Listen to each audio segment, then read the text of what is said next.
E hoje nós temos o prazer de receber aqui Juanita Radke Carolo, presidente do Conselho Tutelar de Balneário Camboriú, também a Germana Camacho, que é suplente de conselheira titular de Balneário Camboriú, né? Conselheira tutelar de Balneário Camboriú, trabalha aí ativamente, né, em favor da nossa comunidade, e a Marilene Cardoso, que pela segunda vez vem ao nosso estúdio, que é conselheira de direitos, para falar de um assunto muito importante, que são intervenções onde há grande fluxo de adolescentes consumindo álcool e drogas aqui na nossa cidade de Balneário. Bom dia, Juanita, prazer recebê-la aqui no Bote a Boca no Trombone, né, para tratar de um assunto tão importante para Balneário Camboriú. Bom dia, Caleb, bom dia a todos os ouvintes, né? Eu agradeço em primeiro lugar o espaço, né, para a gente poder estar comunicando a comunidade, informando a comunidade das nossas atividades e esclarecendo sobre os direitos das crianças e adolescentes. Tá certo, a Germana também está aqui com a gente. Esse microfone é móvel, vocês podem mexer ali nele para ficar mais fácil. Dessa forma, os nossos ouvintes não conseguem lhe ouvir. Vamos lá, gente. A Germana Camacho, que é conselheira tutelar de Balneário Camboriú, também está com a gente nessa manhã de sexta-feira. Acordaram cedo, né? Esse friozinho, esse vento aqui na nossa região. Germana, bom dia. Bom dia, Caleb. Bom dia, ouvintes da Rádio Menina. Realmente uma manhãzinha gelada, mas o solzinho tá vindo por aí, não é? Como mesmo a Juanita colocou, é um prazer para nós ter esse espaço e realmente para poder dialogar com a comunidade sobre um assunto que vem há muito tempo mesmo sendo provocado tanto pelo Conselho quanto pelos demais órgãos do que vem acontecendo na nossa cidade. E também a Marilene Cardoso, que é conselheira de direitos. Bom dia, Marilene. Bom dia a todos os ouvintes. É um prazer estar aqui com vocês, com todos, né? Hoje é importante esse momento de estarmos conversando um pouquinho mais sobre esse trabalho em rede com o Conselho Tutelar, assim, com o Conselho de Direitos, em prol da mesma comunidade que são os nossos adolescentes, criança e adolescente da nossa cidade. Verdade. Então, eu trabalhei em quiosques aqui em Balneário Camboriú por 2 temporadas, com o Bacaninha ali no quiosque 8, e eu via realmente muitos adolescentes, né, consumindo bebidas alcoólicas, fumando, com companhias que representavam não ser boas companhias, né, Juanita? Uhum. E Balneário Camboriú, além de ser uma cidade turística, é uma cidade, né? Ela precisa ter políticas públicas, ter controle dessas e através de ações, né, ou más ações de jovens infratores, menores que são muitas vezes vítimas do próprio meio em que vivem. E de que maneira que vocês vão fazer essa regulação, esse acompanhamento e essa fiscalização aqui na cidade desses menores que ficam aqui nessas regiões, né, Juanita? Como que é? Então, nós recebemos várias denúncias e vários chamados da população pedindo intervenções no sentido de aplicar as medidas de proteção a esses adolescentes, a maioria adolescente, um outro caso que envolve a criança, né, nessa situação de consumo de álcool e drogas.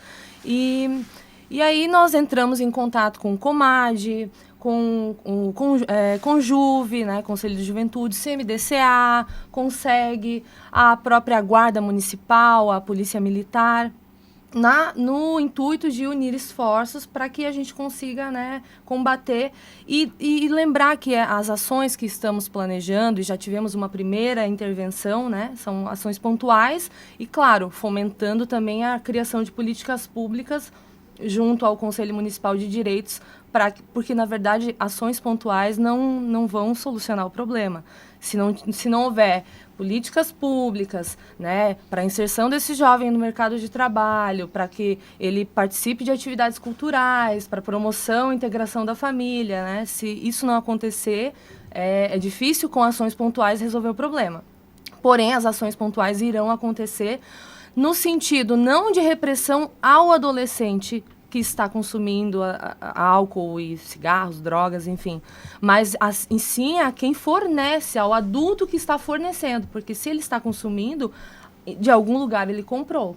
Ou algum adulto comprou e entregou para ele. É um ciclo, né, Juanita? É um ciclo. Então, a repressão é ao adulto que está fornecendo, que é um crime. Inclusive, por isso é importante o apoio da Polícia Militar, da Guarda Municipal, Polícia Civil, para que a gente consiga identificar quais são os estabelecimentos que estão fornecendo. A gente já tem alguns nomes que chegam ao nosso conhecimento, para a gente também estar fazendo ações nesses locais, né, que são os pontos onde tem maior consumo. No caso, um vendedor, né, um comerciante, ele tem que fazer a solicitação da carteira de identidade, de um documento que comprove a idade daquele que está comprando, porque hoje tem adolescentes que você olha para eles e você pensa que é maior de idade até pelo porte físico que tem, né, Juanita? E passam batido realmente, né? Mas tem aquele que você vê que é adolescente e o comerciante na irresponsabilidade, na intenção de vender, de lucrar, acaba vendendo, né? Como que é essa questão do critério da venda? O que deve ser feito no momento da venda? Deve perguntar, pedir um documento? Como que é, Juanita? Qual o regramento, né? Na verdade, a venda é somente para maiores de 18 anos, de cigarro e bebida. E, na dúvida, né, o comerciante precisa, sim, solicitar a identificação para confirmar a idade, né? E isso não acontece em todos os casos, mas, na dúvida, deve-se pedir o documento de identificação. Tem que solicitar. Agora, Germana, eu acho interessante que a questão das políticas públicas, né, voltadas aos adolescentes, e sempre a gente fala sobre oportunidade de trabalho, de emprego, e isso começa na educação, né, e eu entendo que nós precisamos fazer, vamos conversar então aqui com a Marilene Cardoso, eu entendo que nós precisamos passar por 2 revoluções no Brasil. Primeiro, uma revolução educacional, que é o equiparamento, né, da qualidade do ensino das escolas públicas com a iniciativa privada, e também uma revolução cultural da nossa população, a fim de que naturalmente eles possam se afastar daquilo que é ruim e se aproximar daquilo que é bom, né? É um problema macro da nossa nação e que acaba repercutindo micro, né, nos municípios e se torna um desafio. Hoje nós não temos políticas públicas de Estado, nós temos políticas públicas de governo. Elas são passageiras, vem governo, muda as políticas públicas. Ah, aquilo que o outro fez, não vou continuar. Não, tem que dar continuidade no que é bom. E isso acaba influenciando e atrapalhando, né, todo esse trabalho que muitas vezes é realizado, mas que lá na frente não tem continuidade. Agora, a questão da educação no Brasil é primordial, né, Marilene? Sim, é primordial. E como conselheira, a gente vem trabalhando, vendo a importância de trabalharmos em rede, né? Então, não temos como trabalhar sozinhos. E como conselheira da Secretaria, como representante da Secretaria de Educação, nós temos trabalhado com todos os conselheiros buscando esse fortalecimento. Por quê? O Conselho de Direitos, ele vem, né, para formular a política municipal dos direitos da criança e do adolescente. E a gente, conversando, a gente sabe que nós estávamos até conversando, esses são os nossos alunos. Temos 15 mil alunos na rede. Então, como Secretaria de Educação, a gente tem tomado algumas ações. Inclusive, nós temos o Plano Municipal de Educação, na qual lá na meta 2.7, ela fala sobre a questão de trazer a família para dentro da escola, fortalecer esse vínculo para que o aluno também esteja firme nesse processo. De que forma a gente tem trabalhado? Nós estamos com projetos para fortalecer esse vínculo com esse aluno e também buscar a autoestima. Nós lançamos esse segundo semestre o projeto de Ética e Cidadania, na qual veio o Procurador-Geral da República trazer aos profissionais, nesse primeiro momento, trabalho para os profissionais da educação, a questão dos direitos e a questão do dever, né, enquanto profissional, para trabalhar. E estamos também fortalecendo as atividades de contraturno. Nós atendemos 1.800 alunos nesse processo. A gente sabe que aquela aula, né, de violão, aquela aula de patinação, também vai trazer esse aluno para perto, mas de forma intencional e objetiva, né, buscando ali com a questão do fortalecimento do currículo. Então, várias ações que a gente está buscando garantir. Eu acredito que, assim, é a intenção também do governo Fabrício, né, que isso não pare, né, que realmente que sejam programas que tenham continuidade. E a gente consegue fechar isso através do Plano Municipal de Educação e também nessas ações junto com o CMDCA, que a gente possa continuar fortalecido, assim, com a questão do governo, entidades governamentais, não governamentais, todo o terceiro setor engajado, né, nesse processo. Acreditamos nesse trabalho. Pode-se dizer que tem uma luz no fim do túnel, então? Temos sim, estamos trabalhando para isso. E a gente começa, né, de forma, não temos como salvar o mundo, mas a gente começa a partir de onde trabalhamos. E cremos nesse processo que esse trabalho que iniciamos juntos, né, ele vai dar continuidade e dar frutos. Agora quem está com a gente aqui também é a Germana, né, que é conselheira tutelar de Balneário Camboriú. Germana, nessas abordagens de adolescentes aqui na cidade, qual é o perfil deles?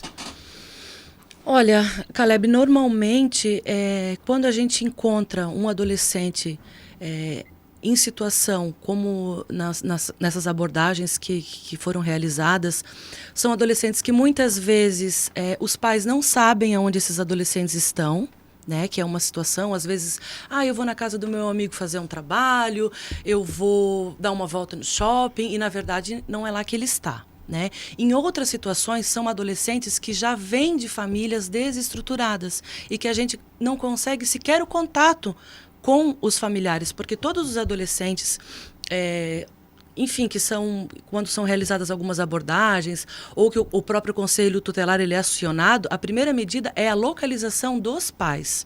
Porque a gente precisa chamar essa responsabilidade para a família. E tem casos que vocês não encontram os pais? Acontece. Olha só. Acontece.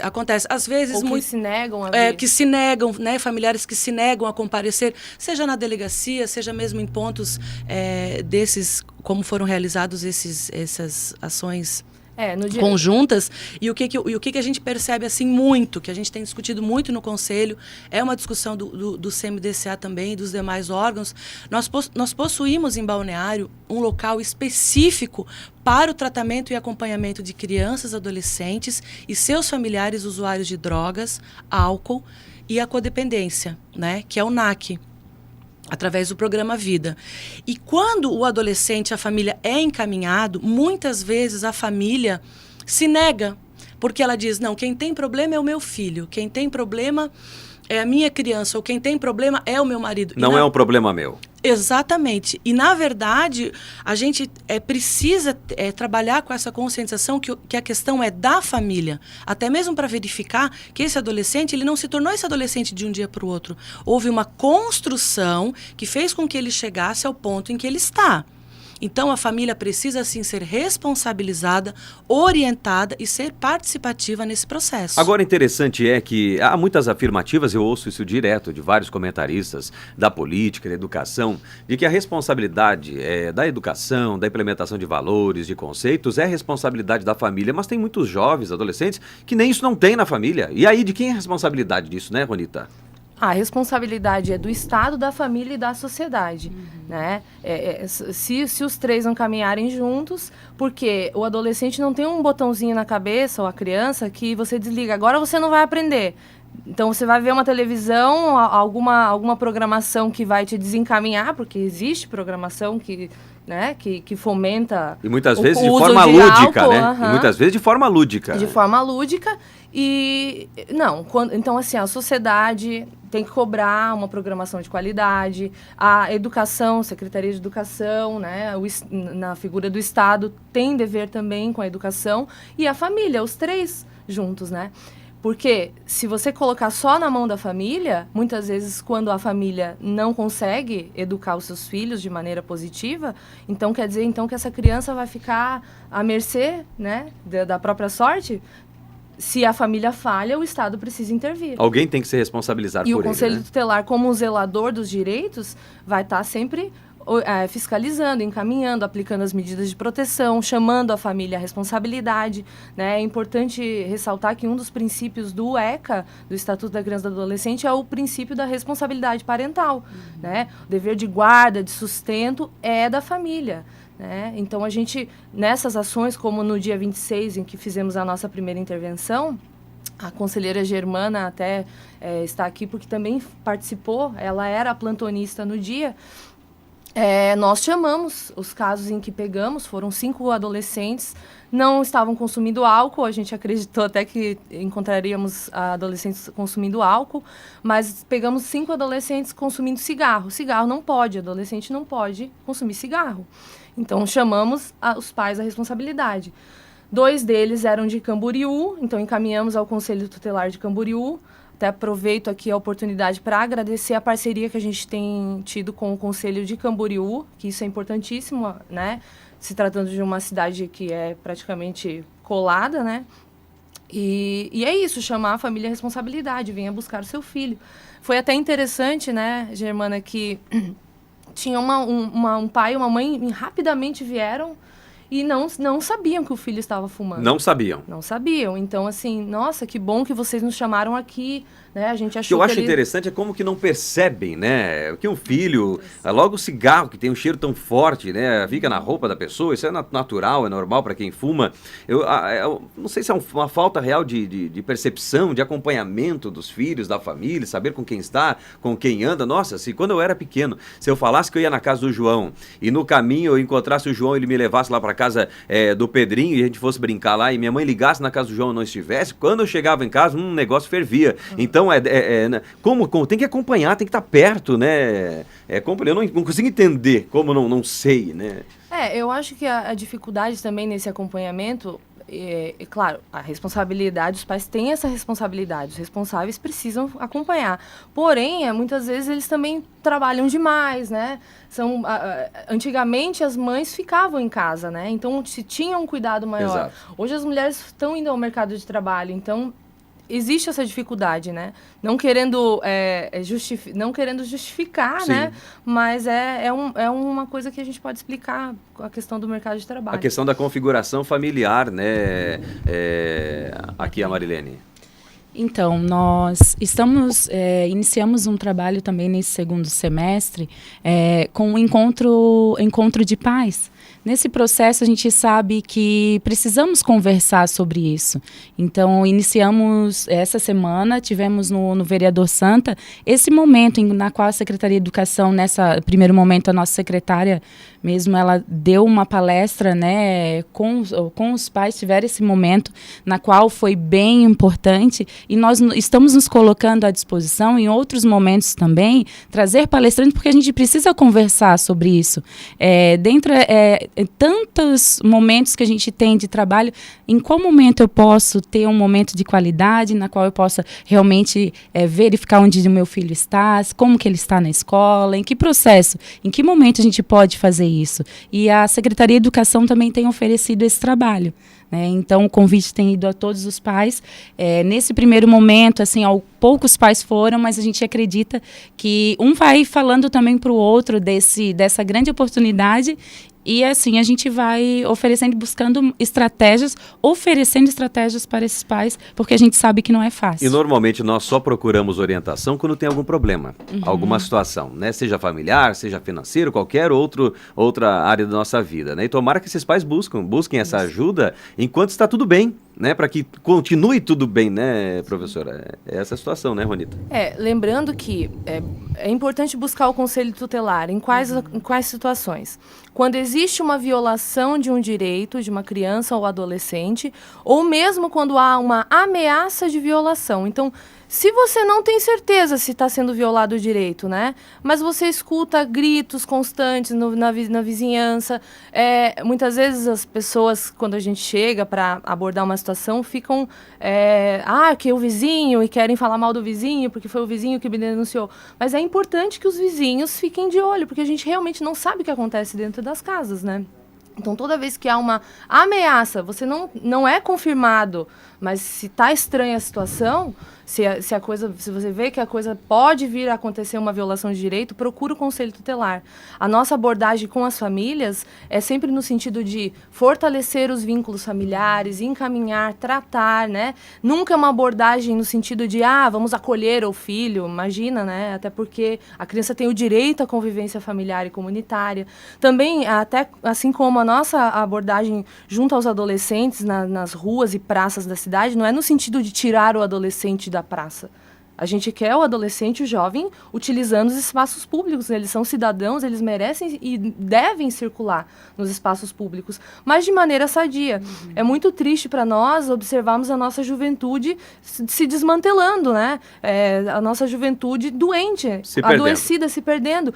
Nós temos hoje em Balneário Camboriú um problema muito sério, que é o problema da ideação suicida. Adolescentes se automutilando, adolescentes tomando medicamentos para tentar suicídio. Isso é Diariamente no Conselho Tutelar a gente recebe esses casos. Então, São assim, várias situações. É claro né? que um adolescente que se envolve com drogas, de certa forma, é uma maneira de pedir socorro também, tá? É um discurso, né? De certa forma, é uma maneira de colocar fim na vida, porque, claro, de forma menos agressiva quanto um suicídio em si, mas é uma forma de se matar aos poucos. Então, se os nossos jovens estão chegando neste ponto, precisamos fazer alguma coisa. E a união de esforços é importantíssima. Importantíssimo. Quero agradecer aqui Juanita Radic Carolo, presidente do Conselho Tutelar de Balneário Camboriú, Marilene Cardoso, conselheira de Direitos, e também Germana Corol, é isso? Corol Camacho, ela é conselheira tutelar de Balneário Camboriú, nesse trabalho, né, integrado da Secretaria de Educação e também do Conselho Tutelar. Muito obrigado, Juanita, obrigado, Marilene, obrigado, Germana, prazer recebê-las aqui no Bote a Boca no Trombone, hein? Obrigada, Caleb. Então, vamos deixar aí o nosso telefone para quem quiser fazer alguma denúncia ou precisar de alguma orientação. O telefone do Conselho Tutelar é o 988837585, ou também, quem quiser fazer uma denúncia pelo Disque 100, que fica até mais fácil de gravar, é o Disque Direitos Humanos. A denúncia chega diretamente ao Conselho, também cai na promotoria e cai também na delegacia de polícia. Muito bom dia, Germana, bom dia, Marilene. Bom dia, Caleb. Novamente, obrigada pela oportunidade e nós estamos sempre dispostas para qualquer convite para essa comunicação. Professora? Um abraço a todos os ouvintes, obrigada pela oportunidade, e é importante realmente estarmos aqui em rede nesse processo, acreditamos nesse trabalho que de forma significativa.